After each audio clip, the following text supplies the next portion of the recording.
It is a night at the circus unlike anything you could imagine. Cirque Du Soleil is synonymous with big, jaw-dropping stunts at insane heights. We have to find ourselves in rapture, and we really want to make sure that we do captivate people. And mesmerizing shows like Curious, Ka, and the risque Zumanity. But today, here at the O Theater in Las Vegas, they're doing something they've never done before.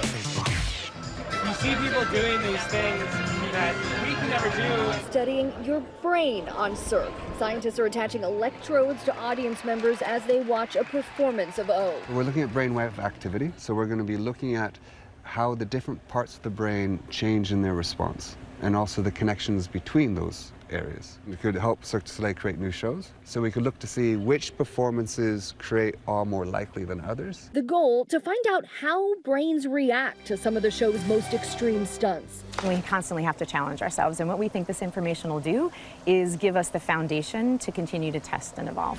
In a world of entertainment increasingly defined by showmanship, the bar on what's humanly possible is constantly being pushed. And Cirque du Soleil is hoping to better understand what audiences crave.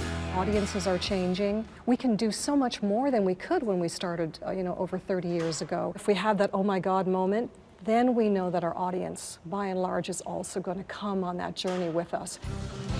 But the challenge, how to push limits when one mistake can mean the difference between life and death. A performer with more than 15 years of experience falling in Tampa, the audience watching in horror. Earlier this year, Cirque lost one of its own. Aerialist Jan Arnaud fell to his death while performing a new high-flying routine. There have been accidents, not just with Cirque, but with other circuses as well. How do you learn from those experiences and move forward?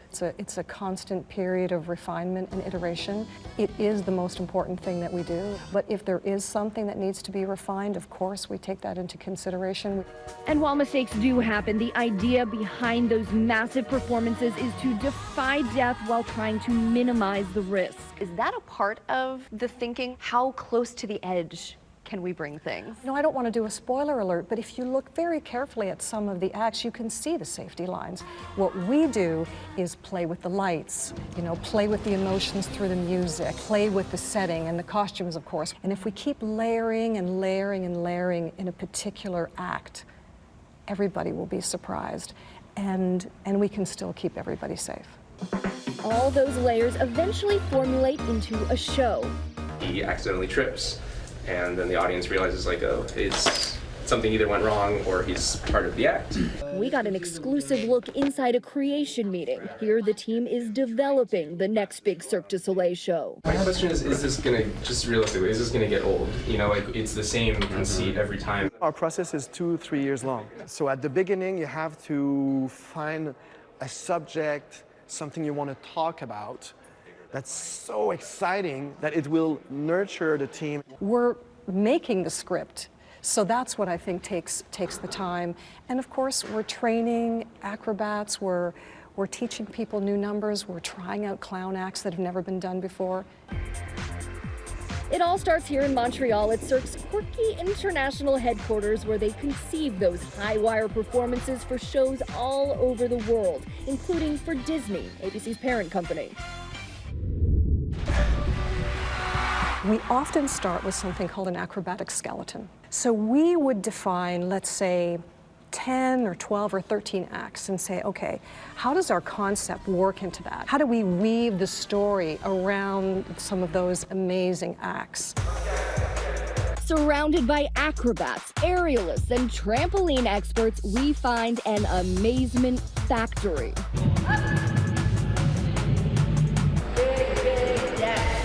What is the one thing that lets you know this person belongs at Cirque? Something that is special. Something that either be from an acrobatic perspective, an artistic perspective, dance, singer, musician, that is different. And then, obviously, we're looking for someone who has reached already a level of excellence. We're actually looking at people that are done maybe 5, 6, 7, 10 years of performance. So this is not a place for beginners like me, is what you're saying? Yes. From the sets to the costumes, no detail is overlooked. The costumes are not just beautiful, but they really have to be functional. You have to make something beautiful that really works in tandem with an artist's body and with their performance. Feeling inspired, it's time for me to channel my inner circus performer. All right, guys, you ready? Yeah. Ready. How do I look? Well, I'm feeling real good. You're looking Cirque ready. And then I see one that looks familiar. This one's from O. Okay. This one is a little revealing, so this is all you get. And maybe this. I'm gonna try on another. I think we have a winner. Just a casual look. Just a Saturday afternoon stroll, kind of. So this is from Well, this is from Volta. It's the hair suspension costume. I might be switching outfits then. Back in my street clothes, it's time to see if I have what it takes to be in Cirque du Soleil.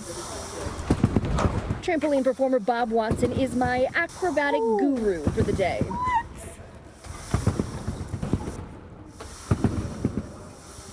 That's amazing.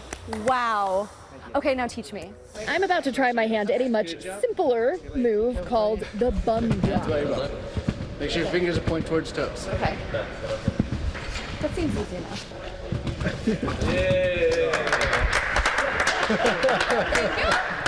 And just when I'm thinking this trampoline stuff is pretty easy. I'm auditioning now. Time to graduate to a more complicated move, the backdrop. When you go to your back, you want to fall, everything hits. You don't want to land with your chin to your chest. Legs and hands up. Legs and hands up. Okay.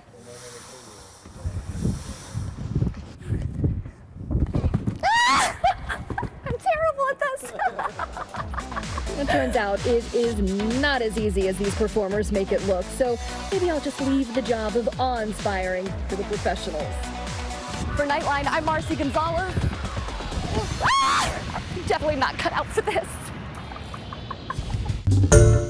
Hi everyone, George Stephanopoulos here. Thanks for checking out the ABC News YouTube channel. If you'd like to get more videos, show highlights, and watch live event coverage, click on the right over here to subscribe to our channel, and don't forget to download the ABC News app for breaking news alerts. Thanks for watching.